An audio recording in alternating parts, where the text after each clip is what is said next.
Hello, everybody. Welcome back to TMR's Master Advisor series. Today is December 4th, 2025, if you can believe it. Really excited for today's episode. We're going to be talking about building a marketing action plan today, a little social media, a little email marketing. So we have a ton to get to. But I have some announcements, as always, just want to run us through first. Today is the last Master Advisor of 2025. I just wanted to take a couple minutes just to thank Tom McCarthy, who's unrelated to me, but is really instrumental in this program, who's in the chat if you see him. Tom's been great this year, helping us organize these and helping us run these on this platform. So thanks, Tom. I want to thank all the sponsors we've had this year, and the guests as well. We couldn't do without any of them. And last, I just want to thank the 15,000 or so travel advisors who have joined us live throughout this year. It's really been a great year for TMR, a really great year for the industry, but I think a great year for Master Advisor too. So thank you to everyone. We'll be back in 2026, so don't worry. Keep an eye out for announcements. Keep an eye out for a new episode, guests, things like that. But just again, thank you to everyone, and we'll see you in 2026. Last plug of the year too. I always plug our YouTube. I'm going to do it one more time. If you want to rewatch today's episode, if you want to rewatch any of the episodes we've done throughout the year, you can head over to our YouTube channel. It hosts all of our video, audio and video. It's all over there. All of that content. You can watch it for free on demand whenever you want. Subscribing, liking the videos always helps us continue to build this community. So if you do go over there, you have the time to click, please do. I want to plug one other thing. The last 6 months or so, I've been writing a weekly newsletter on LinkedIn. Just something really easy you can digest on Friday mornings. I want to throw the link for that in there too. That's kind of been a labor of love for me. Another touch point for the audience for TMR. If you have LinkedIn, if you feel like subscribing to a newsletter that will not fill up your inbox, you're only going to get it via LinkedIn once a week. It has all the firings, all the hirings, all the executive moves, all the major news from suppliers too. Please subscribe to that. I think Tom is throwing the link into the chat as we speak. All right. So with that all out of the way, I really have no more announcements. I'll say it at the end of the session, but again, it's been so enjoyable to be a part of this community throughout this year. It's really a special time for Tom and I to be able to spend this hour with you every few weeks or every couple weeks or however the schedule works out. So thank you again. Happy holidays to everyone in advance. And again, we'll see you in 2026. All right. So with that all out of the way, I want to welcome our sponsor for today's episode.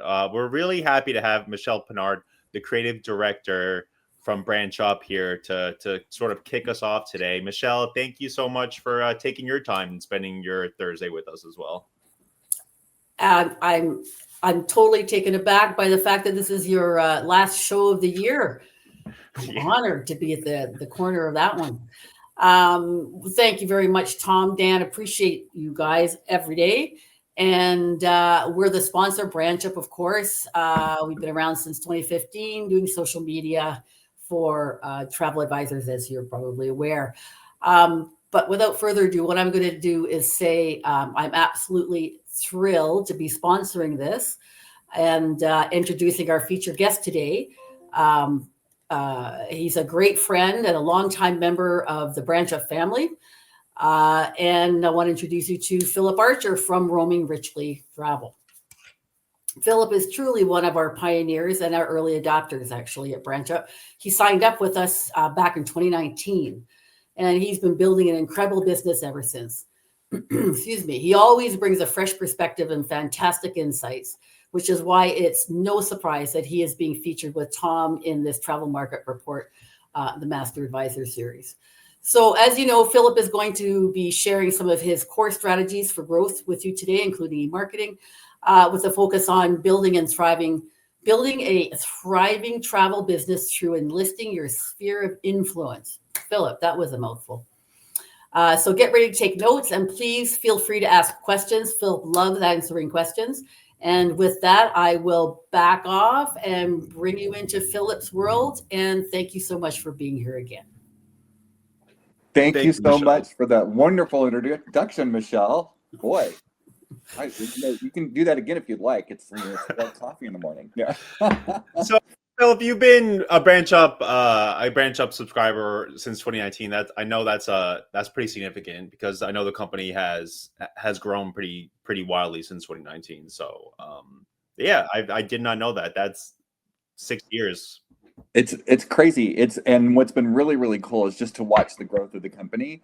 Yeah. When we first started, it was like, can we do something, to help me promote myself on social media? And then it was like, okay, what are we going to do? What are we going to post? And just seeing the growth of the company and the way it's changed, being able to add in things like, the other, I remember saying, can we get this on to do my LinkedIn too? And now, it's LinkedIn and, all the other, great, wonderful things. You've got your Instagram, you've got your Reels, you've got all sorts of cool stuff that we've integrated into the product through, them listening to people like me, travel agents, and the rest of our wonderful travel agent advisory board over at BranchUp. So been a great ride. Yeah, 100%.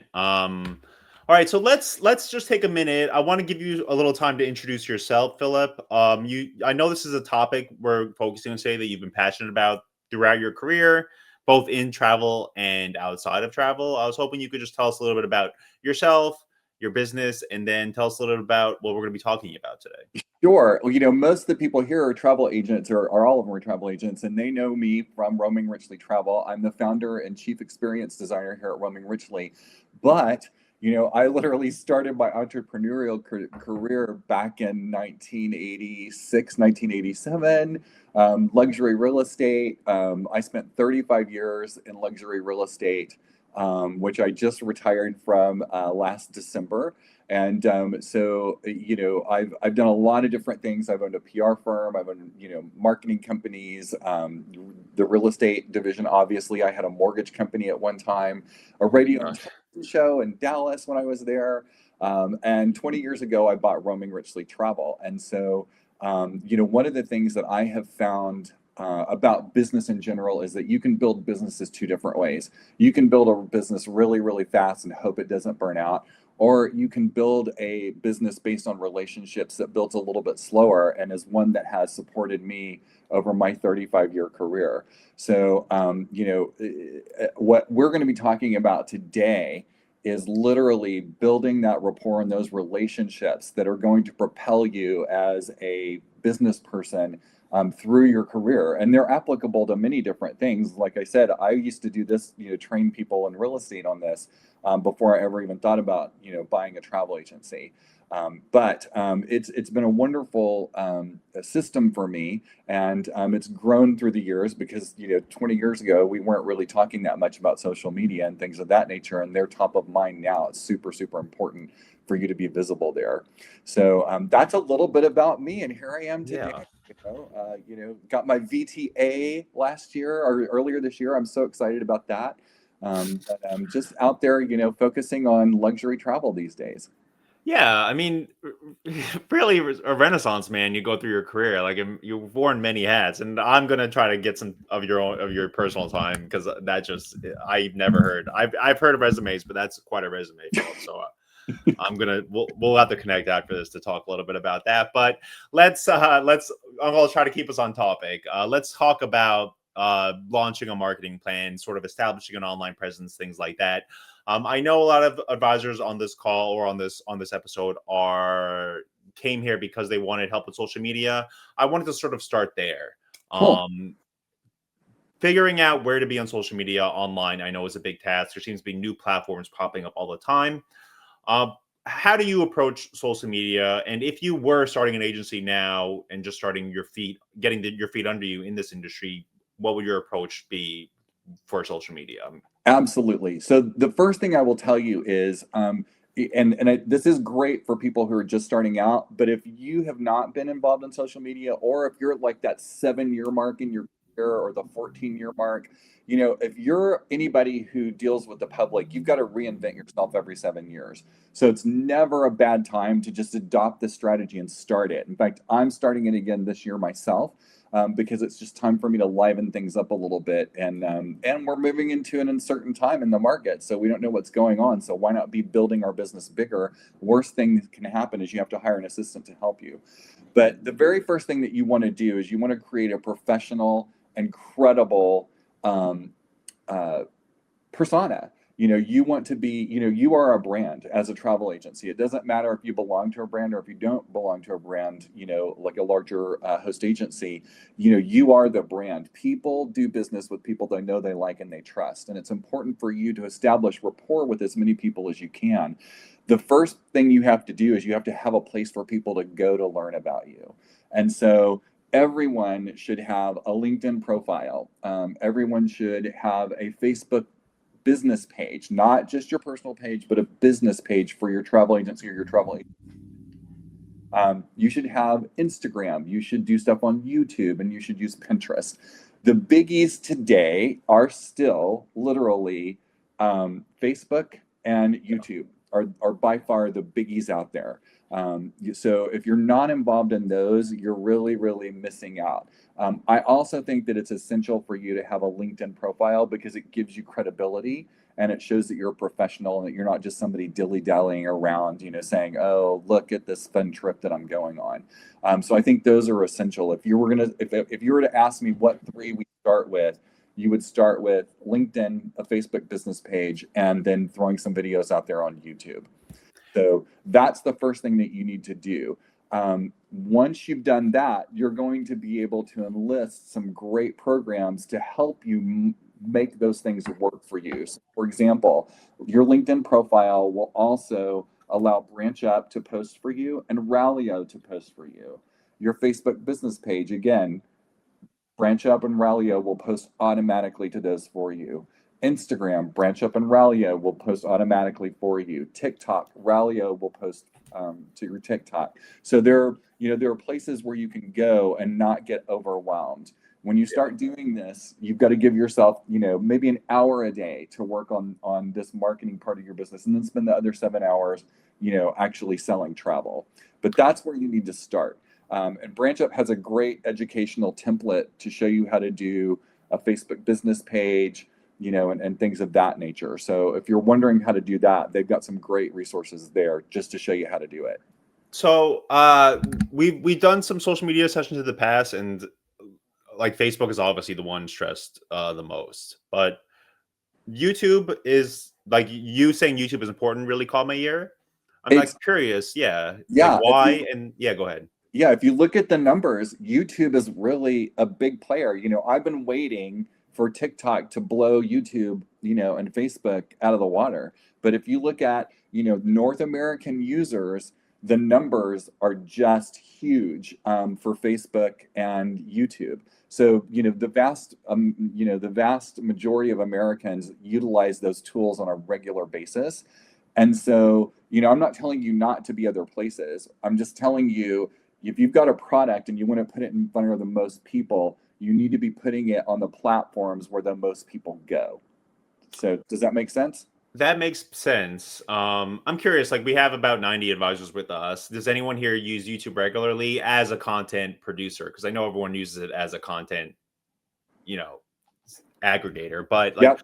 What do you use it for? Like, what kind of stuff do you usually put on YouTube, Phillip? And then, like, what kind of success have you had on that platform? Literally, I would say that any organic material that I create that is just created me is going to be produced in YouTube and then shared other places. And I will tell you, I'm the worst at promoting my YouTube. So I literally have YouTube as a repository, and I'm there, and people can go, to my YouTube channel and like see, an inspiration, section that's got a bunch of travel videos. But, that is my next big one to hit, is, to actually work on putting together more of a YouTube channel. And I would probably be using that for, more of a podcast like we're doing here, that's actually not just, oral, but is also videos.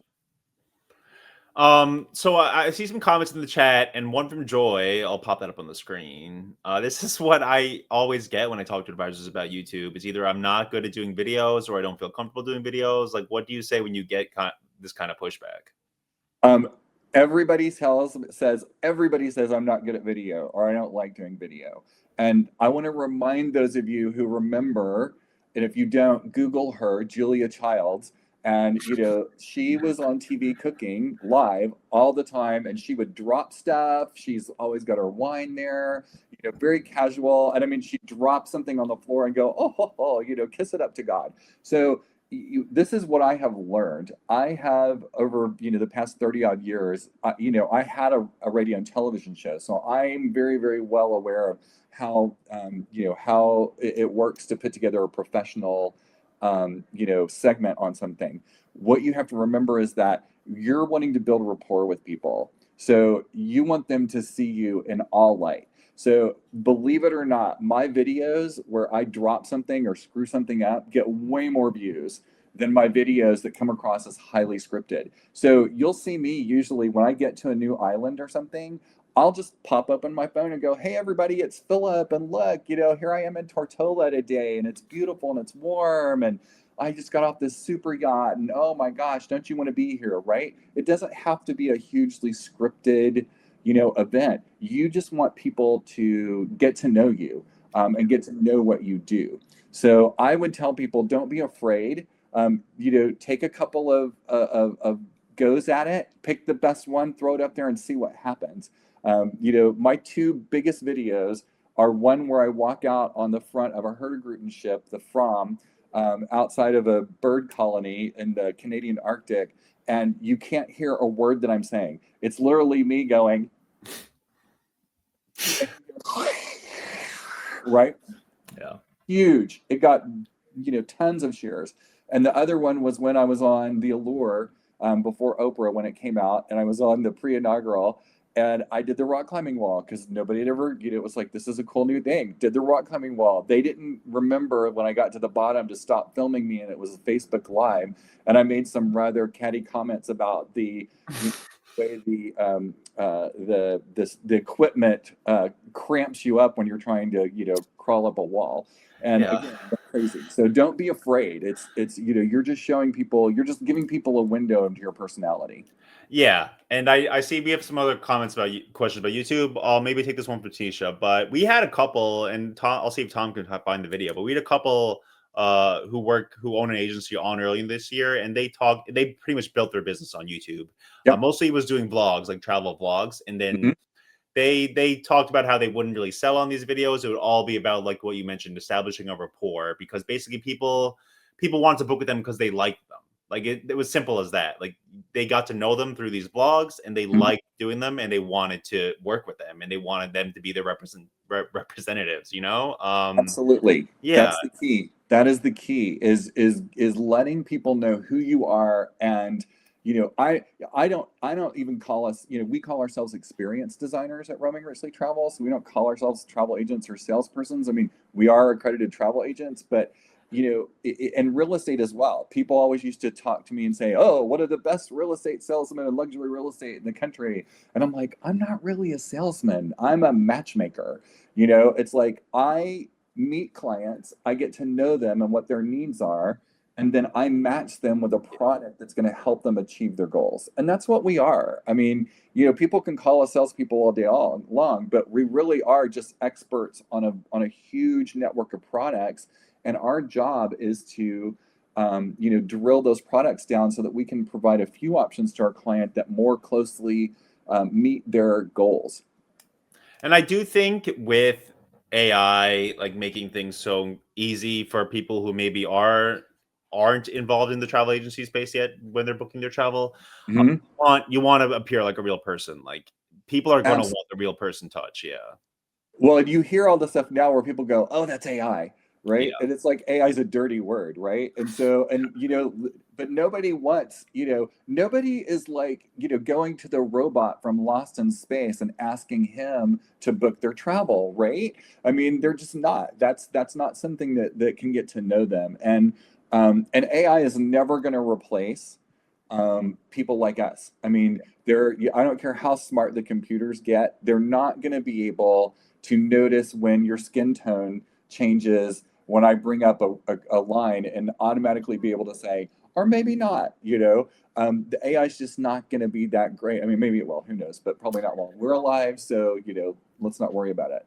Yeah, I wouldn't say never. I'd never say never, but I completely agree with you. But all right. So LinkedIn, you mentioned LinkedIn, Facebook, YouTube. You want a personal brand. You want connection with your audience. You want to use it as a trust builder, but obviously also an audience builder as well. So I think that's a good place to start. And you mentioned BranchUp, obviously, Railio. These things can help automate this thing for you, because I know it's a big task for a lot of advisors to be everywhere all at once. Absolutely. But, yeah. And it's like, I will just tell you, if you're selling $1 million worth of travel a year, like I am, I don't have a whole lot of time, right? Yeah. I mean, I spend an hour every morning reading industry stuff. So I'm up on the industry so that somebody asks me a question, I can answer it. And then I work all day. And so I don't have a ton of time to be on these social networks. And if you were to ask my 3,500, 3,800 followers, like, how much time Phillip spends on social media, they would be like, Phillip is always on social media all the time. And I'm really not. Like, I mean, I have a joke that nobody likes, but 9 times out of 10, if I'm on social media posting, I'm at a red light, I'm waiting for a doctor's appointment, or I'm in the toilet. Right. So, I mean, I just don't, I give myself 1 hour a day for social media, and that's everything. And I usually don't ever use it. It doesn't usually take that much time. So using the stuff that's out there that the industry's building for us, if you sell a lot of Royal Caribbean, Royal Caribbean is building social media stuff for you to use. They're building it with BranchUp and other people, so that all we have to do is point and click and use that and personalize it a little bit. So these are great things. I would not be able to do what I do today without BranchUp, Rallyo, approach guides, and social media. And we've talked a little bit about, you need to have a place for people to land. Now you got to figure out, who are you going to invite, right? And so, the typical person knows 250 people. And, a lot of y'all are sitting there going, there's no way I know 250 people. Well, yeah, you probably get your hair done. You probably get your nails done. You probably, know your postman, your UPS store guy. You've got a realtor. You've got somebody who sold you your car. You've got your insurance agent. You know people. And not only that, they know people. And, I'm going to date myself again, Dan, but there used to be, a shampoo commercial that was like, and she knew 2 friends, and so on and so on and so on. And it was like, people would talk about, how beautiful her hair was. And then she'd go, oh, well, I use this shampoo. And then they told 2 friends. So if you can just make a list of 250 people, and just sit down and think of, like, where you go to church, where your kids go to school. Susie's mom loves to travel, right? In the summer. So family vacations, right? Just start making a list. Your friends, your family, your hairdresser, your teachers, your realtor, your insurance agent. And then who do they know? Start building that list. And when you have a list of 250 people, it's time for you to reach out to those people and go, hey, guess what? I'm not just always on a fabulous ship or island. I actually, I can actually help you make this happen for you. I used to always say, my tagline was leading the way to your dreams, and now a lot of times you'll hear me say, we can take you there. So, with somebody, will comment on one of my BranchUp posts for a major cruise line, and they'll go, oh, I heard about that. And I go, hey, we could take you there. And so, those little things, start reminding people. You want to be top of mind when somebody's at a Christmas party and talking about travel, so that your realtor can say, hey, guess what? I know somebody who can help you book that travel. It's like, you just sold your house. You need a vacation because you've been through it, right? So you need to call Phillip, and Phillip is going to send you on an amazing trip, right? Yeah. Build your list. That would be your sphere. Your sphere of influence is going to be your friends, your family, your contractors, your vendors, people that you see on a regular basis. Just try to make a list of everybody that you saw this week. starting on Monday morning, who's the first person you saw? The barista at Starbucks, who's second, who's third? Oh, I went to the UPS store, or I went by the post office, or I went and got my hair done, and just start drawing out your list. And then you want to invite those people to follow you on social media. But I want you to take it a step further. I think it's really super important for you to introduce yourself to them in a way that does also introduce the fact that you have something to offer them.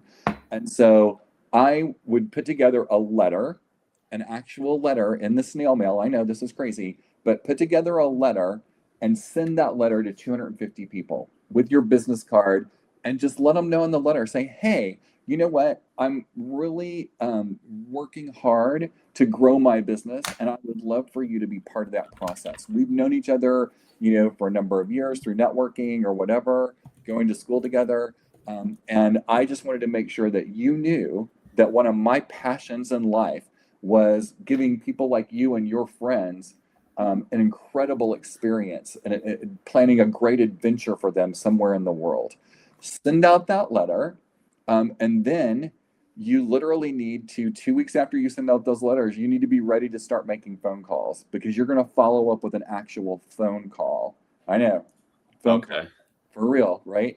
And if you 9 out of 10 times, you're going to get voicemail, and you're just going to already know, you'll have a little script written that says, this is what I say, hey, Dan, I'm sorry I missed you. It's Phillip Archer. I just wanted to make sure you got my letter letting you know about my travel business, and letting you know that we are taking on new clients, and that we would love to, have a conversation with you about how we might be able to help you or your friends enjoy some incredible experiences.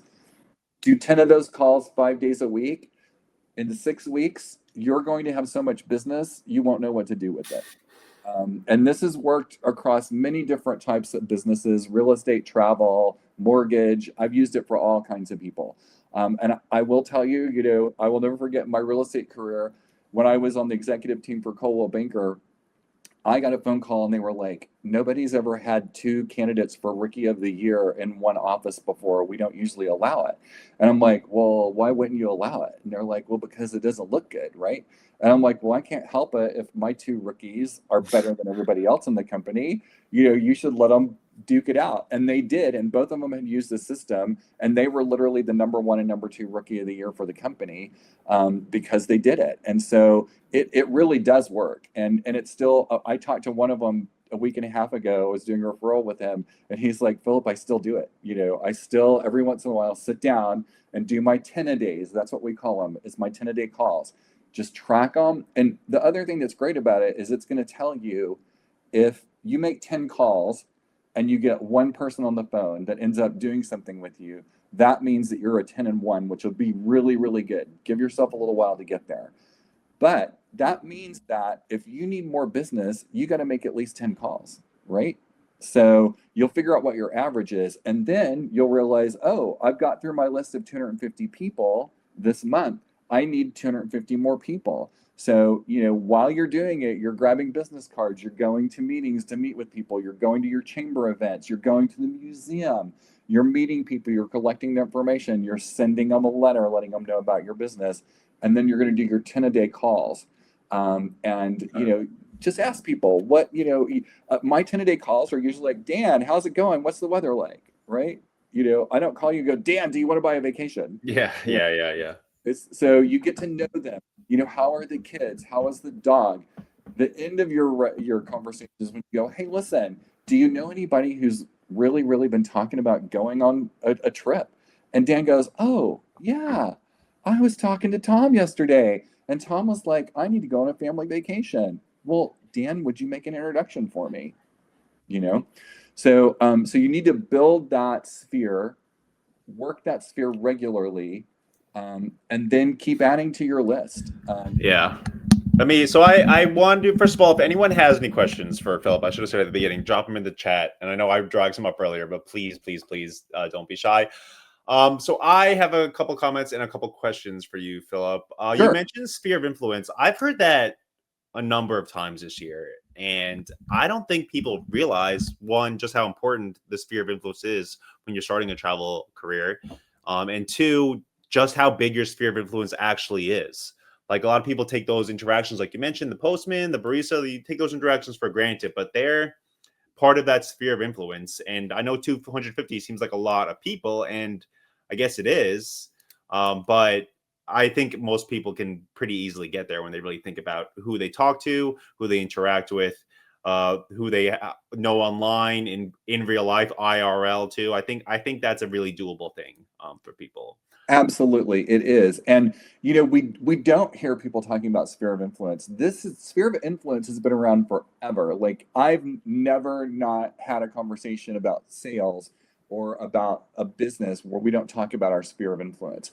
Yeah. I think the reason that we've gotten away from hearing sphere of influence is now we have, and I'm not dogging influencers. Please do not think that. I don't want people to call me an influencer. I'm a person with influence. But I think there's a really, really vast difference between people who are good at networking and people who are influencers. And we have different jobs. Influencers are basically today's modern marketing firms, right? So years ago, we would hire a marketing or advertising firm to promote us. These days, people hire influencers to do that. So it's just a modern take on marketing advertising. A person who is, a trusted advisor has a sphere of people who know them, like them, want to do business with them, want to refer their friends to. I have financial advisors who refer people to me all the time.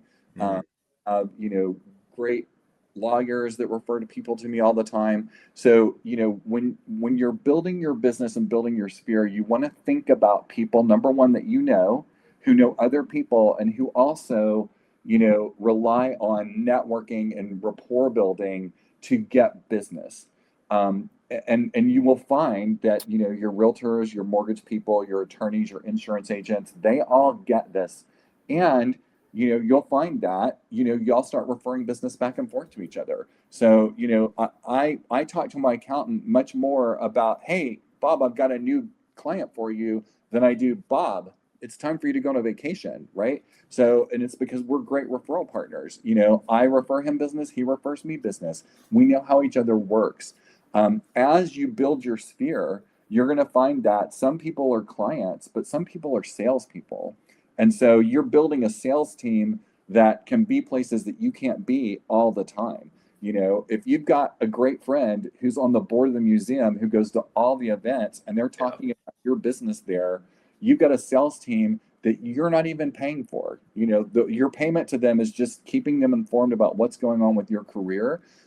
Maybe taking them out to dinner every once in a while. I have an annual party where I invite my sphere to, and we, have a little mixer. I used to do dinners. My dining room table that now lives with my niece because it won't fit in my tiny house in California, is literally referred to in Dallas as a $1 billion table.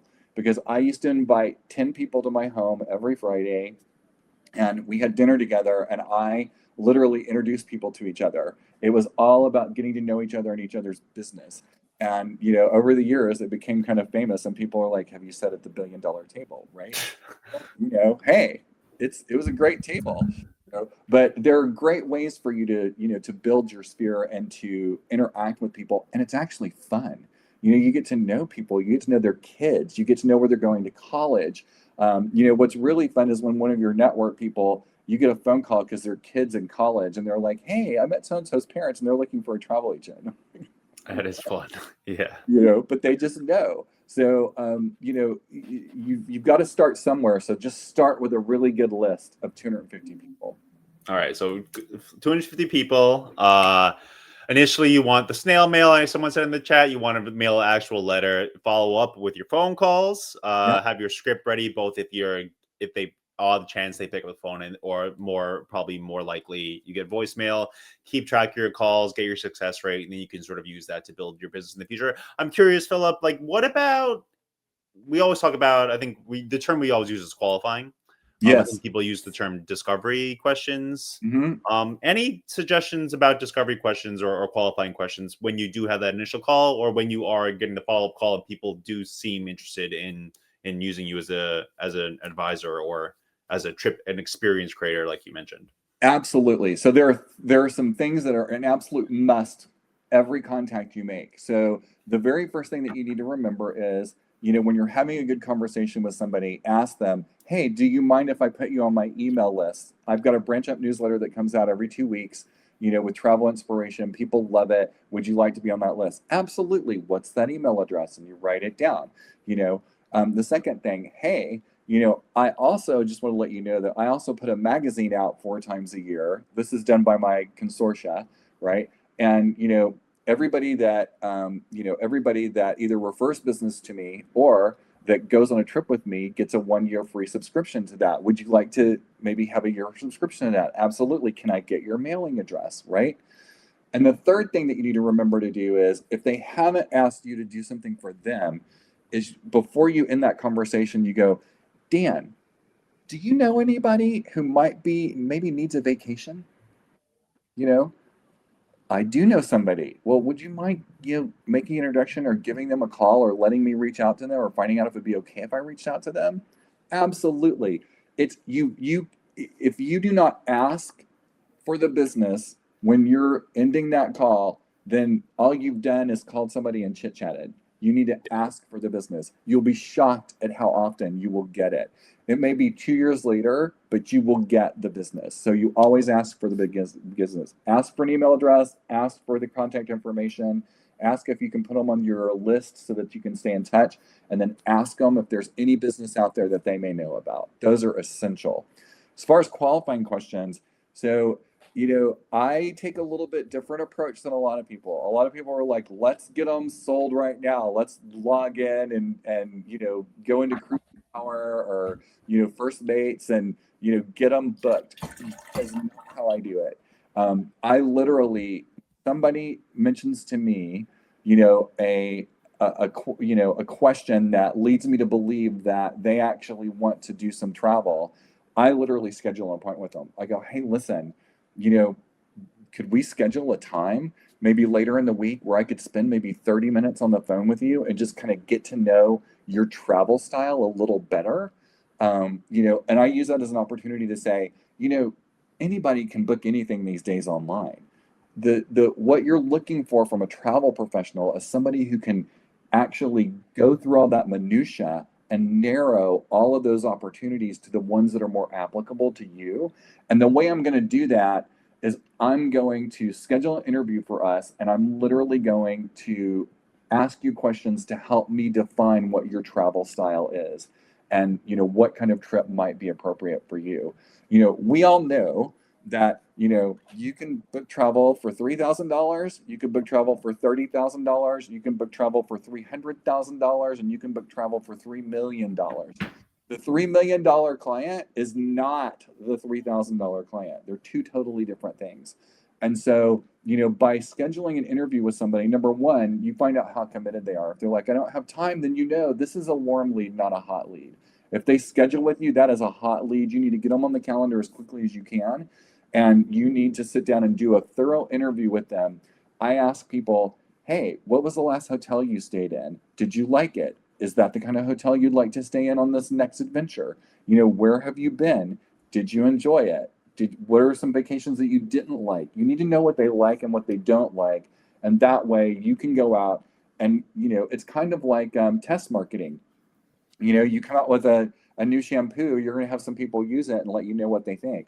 Well, I test the market with my client to find out what I think they're going to like and what they're not going to like. And then I send them some options and go, "Hey, give me some feedback. This is my first stab at this, but give me some feedback." And they come back and go, "Yeah, this is probably not the way we want to go. We want something more inclusive, or we want something a little bit more luxurious, or that's a little bit too much for our budget, but that is what your interview is for. So definitely, listen for those questions that are going to let you know that it's not a cold or a warm lead, but a hot lead, and then get them scheduled on your calendar for a 30-minute interview.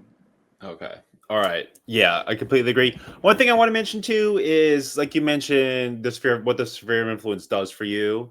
I live in New York. This is kind of a cynical city. People still want to help each other like all the time. Like it's not that's not really an unusual thing. So when you do have a business, when you are growing a business and people hear about it and they kind of take a little stake in it, they are very anxious or very willing to help you out. So don't be afraid to ask. Yeah. Yeah, and share your goals. So one thing that I do every year is my first, communication with people of the year. So this will be coming up in January. I will literally say something like, "Hey, remember last year, guys, when I said I want to sell one river cruise every day of the week? It went great. This is what I did. This year, I want to sell one expedition cruise every week, right?" And so, you set that goal. And so so if you know somebody who's really into cool, adventures, and they're ready to do a bucket list, maybe they want to go to Antarctica, or they want to go to the North Pole, or maybe they want to go to the Galapagos or the Sea of Cortez, but they don't want to go on just a, sit on the balcony and watch the surf go by. They want to actually get out and interact with the animals, and they want to know what the geology's like. It's like, if you're talking to somebody, remember, I want to do one of those a week this year. It's one of my favorite things to do. And out of nowhere, you're going to have people going, "Hey, our friends want to go on a safari to Africa." Okay, I can help them with that, right? But they need to know, what you're investing in and which way you're going. And you got to mix it up. You don't want to tell them, "I want to do a river cruise every day this week for a year," because they're going to get bored with that. Fair enough. Yeah. All right. So I see those questions. Hopefully I'll get to those. I think we've gone through most of what we want to go through, Philip. The one thing I do want to ask, and you mentioned at the beginning of the call, approach guides. Like that's another tool sort of in your toolbox I know you use pretty regularly. Yeah. What is approach guides for the people who maybe aren't familiar with it? And then how do you use it to engage your clients? Sure. So, and I'll kind of run through that list again and tell you the whys. So Yeah. BranchUp is my first go-to because all I have to do is set it and forget it, and it will actually publish for me. So it's the easiest. So I always start there. And it's going to, post, all kinds of different posts. It'll post some from specific vendors, and then we have inspirational posts. There are also reels of that nature. My second one would be Rallyo. It's mostly similar in that it will also post for me automatically, but there's also content in Rallyo that is more appropriate for you to post as generic content. So there's like some more blogish stuff and things like that. And then when you get to approach guides is going to be a very rich, luxurious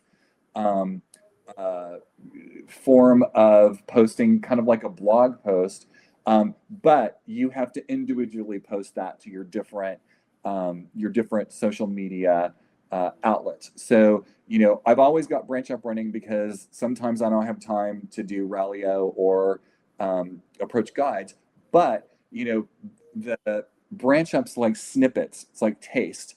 Rallyo gets a little bit more into like an appetizer, and approach guide is going to be more like the 3-course meal. So, depending on what you're wanting to post, you might use content from different places, but they're all great places to go. So, when I have a client who's very high end, who is looking for a very thorough piece of information, I'm going to go to approach guides because it's going to be a really rich content experience for them. It's going to have some video. It's going to have some verbiage. It's going to go much more into detail into the product than you would get from maybe a short little post on BranchUp. Your BranchUps are going to get a lot more views because they're short little snippets. My BranchUp posts get about, I think I just saw it last week, it's like 800% more views than my other posts. My Rallyo, you're going to get more shares. And then your approach guides, you're probably going to get more serious reach outs because they're going to know enough about what you're trying to show them by the time they've looked through that content. They're going to be calling and going, "Can you pull me pricing on this one, on this, this kind of cabin on this week?" All right. All right. So we have some questions. I see the Rallyo. Yeah, I think Tanisha has it spelled correctly in the chat. So if you are new to Rallyo, I know, like Philip, like you, a lot of advisors are really, really fond of that tool. Yeah. 2 questions in the chat we're going to tackle. I have one to wrap up with you, Phillip, and then hopefully we'll get it done in the next few minutes.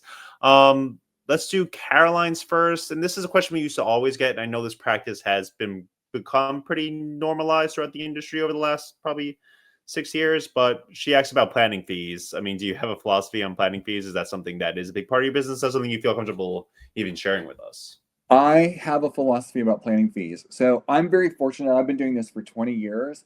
I can smell a tire kicker like from go. So, I know what those people are, what they're doing. I know when somebody's calling to pump me for information. And so in general, my clients who've been around for 20 years, I know they're going to book with me. I don't need to charge them a fee.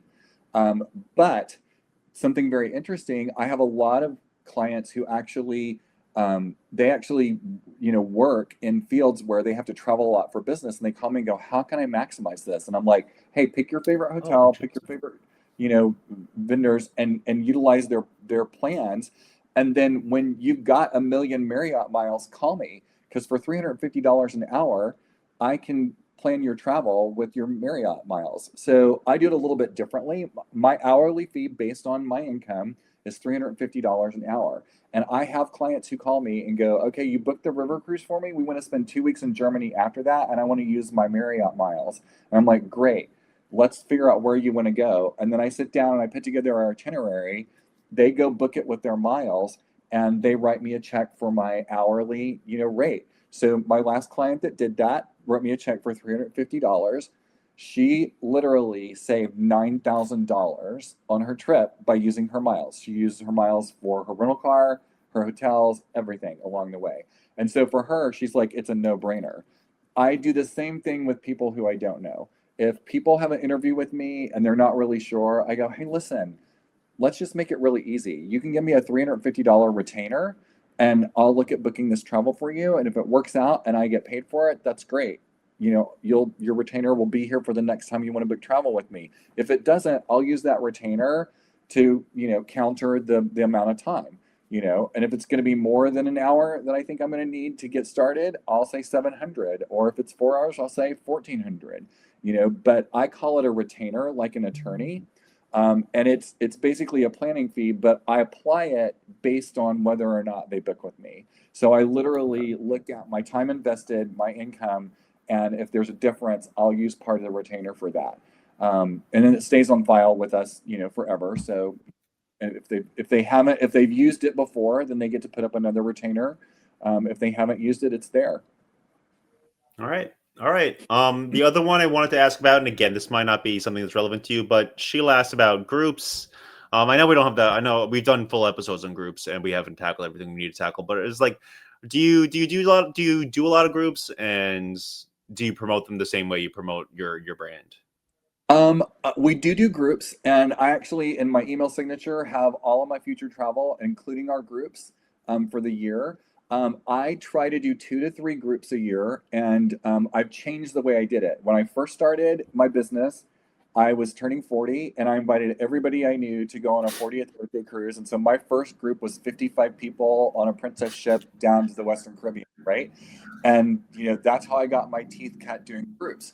In my business, it's very difficult for me to do a group on a mass market product and make the kind of money that I'm used to. So, you'll notice that my groups may be like, I'm doing a group on the Emerald Azura in March. It's only 100 guests. It's a different price point. But I'm also doing a group next fall on, the Brilliant Lady of Mexican Riviera, very approachable, great product. And it's something, my groups have evolved a little bit more from let's pick something that everybody likes to I'm getting ready to get into my 6th decade, and I don't want to go somewhere that everybody likes. I want to go where I like. So I pick what I like and I go, come with us. And so like we're doing Alaska on the Queen Elizabeth next year, and we've got, lots of people that wanted to go with us. And so I actually call my groups, if it's a hosted group, it's called Roaming with Us. And Kevin and I do a little video and we say, hey, come with us to the Yachtman Discovery, cruise on the Emerald Azura next year, or, come with us to Alaska on the Queen Elizabeth, or come with us to the Mexican Riviera. So I do them. And I think that's also a really, really great way for you to build your sphere, is by traveling with these people. You also get to know their travel, desires intimately. So the more that you can know your client, the better, because you're going to be able, I've got clients now that just go, well, my number one client, she has her financial advisor meet with me once a year. And then I just tell her where she's going. So I have a budget. I know her that well. We talk all the time. I know what's on her bucket list. And I'm like, this is a great deal. You're a solo traveler. You need to do this one now. Boom, boom, boom. So we're already booking 2027 for her. And I mean, literally, it's like, where am I going in 2027? I'm like, well, I was thinking this, and this. That life sounds great. Okay. I booked 3 things for her yesterday. So absolutely. All right. So last one for me, and then I promise we'll wrap up. At the beginning of the call, you mentioned reinventing yourself every 7 years, or reinventing your brand every 7 years. I just want to give you like a minute to maybe expound on that, because that seems really interesting to me, because I know a lot of advisors are in this for the long haul, and reinventing yourself maybe is something we should talk about a little more as an industry. Well, I think it's important, in real estate, I learned very early on. I was a 19-year-old male in an office where the average person was a 67-year-old female. Okay. And we had 50 agents, right? My dad was in real estate. And so I actually grew up with all these ladies. So it was like growing up, going to work with your moms. But, most people get into business and they only want to learn to do it one way. And one way lasts for about 7 years. It's kind of like your taste buds. Your tastes actually change every 7 years because your taste buds change. And so people's tastes change, life changes, the way we do things changes. When I started in real estate, we didn't have lock boxes or MLS, and so, a lot of things changed over the years. When I started in travel, we were not using social media nearly as much 20 years ago, things of this nature. It was a lot more snail mail and things of that nature. So, it's changed a lot. So we have to change with that. You need to spend an hour a day educating yourself about what's going on in your industry. And yeah, when you start feeling like, I'm feeling a little bit, creaky and craggly, I'm not feeling like that top star athlete, then you need to sit down and say, okay, what have I done wrong? And stretch yourself.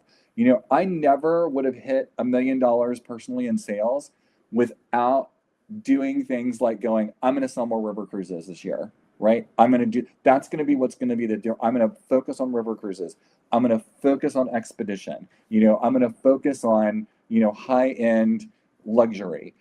So shake it up a little bit, stretch yourself, and come up with a different shtick. The same old thing does get tiring. The great thing about the pandemic was I was able to go back to my years of having the radio and television show. And when I was trying to figure out how to be in touch with people during the pandemic, I did cooking demos every 2 weeks. And so I would literally do, cooking and cocktails, and I would have somebody that was well known in an industry come in the middle of my recipe demonstration that I was doing in my condo in downtown San Francisco in this tiny kitchen, right? I'm doing a cooking demo, and then somebody would come in and do, we would have one of the top people for Bank of America come in and make a cocktail for us, right? So it was just something a little different. And it was great networking, within my sphere, helping other people be out there and out front as well. But it was really, really cool, and people loved it for 2 years. Well, then people were like back out and about, and so you have to change something a little different. But the most important thing is, once you get established, you need to be in front of your people 3 times a day. That's your social media, 3 posts a day. You need to have some sort of email communication with them, at least once a month, minus twice a month for my email newsletter with BranchUp. You need to do at least one mail piece to them every quarter. So I use a quarterly brochure that's offered through Westa, our consortia. And then you also need to do a quarterly call. Sometimes, I actually plan travel for over 1,000 individual households, so I can't necessarily touch base with everybody quarterly.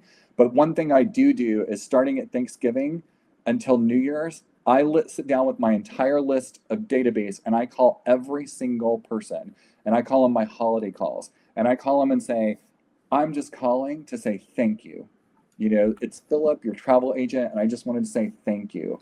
On reinventing yourself, that's a little, you'll notice that when we came up with Roaming Richly, we've not completely reinvented the brand, but I mean, if you look at my brand overall, we the Living Richly brands in 2009, and we've got Roaming Richly now. So, I'm always looking at a way to differentiate myself. Right now, we're not going to change our brand name, but we are refreshing our websites and doing all of that and trying to bring a little bit more contemporary content into it. So reinventing yourself can be a lot of different things. The most important thing, though, is that you actually listen to yourself. Because if you don't listen to yourself, 20 years into this business, you're going to be bored and you're going to be sick and tired of answering the phone. So you need to be making sure that your business is giving you what you want out of it. I have been to 40 some odd ports in the Caribbean. That is not something that really, is a huge, driver for me. So you aren't going to see me down there a lot, but I have a lot of clients who love it. So I need to stay current on it. At the same time, what floats my boat is going to some new country and having some new experience. So you are going to see me on the National Geographic Resolution in the Northwest Passage that I did just a month ago. You're going to see me going to Greece and Croatia because that fuels my spirit. That makes me excited about my industry, and that gives me a place to go and learn something new. And when you do that, you reinvent yourself automatically. So give yourself those experiences, and then get a social media, 2 times a month on email, quarterly direct mail, your calls, your 10-a-day calls, rinse and repeat. All right, Phillip, thank you so much for this time today. I don't think there was a better way to wrap up the year on this program. So thank you so much, Phillip. Thank you to Michelle again from BranchUp for helping us kick off today and for sponsoring today's episode. And again, thank you to everyone who came out. I loved having you all this year. If you want to rewatch it again, Tom has the link to the YouTube, Travel Marker Part YouTube. Speaking of YouTube, you can go there and check it out again. Otherwise, hope everyone has a healthy and safe holiday, and we will see you in 2026. And thank you, Dan and Tom, for bringing us this wonderful series that helps all of us be better at what we do. Thank you.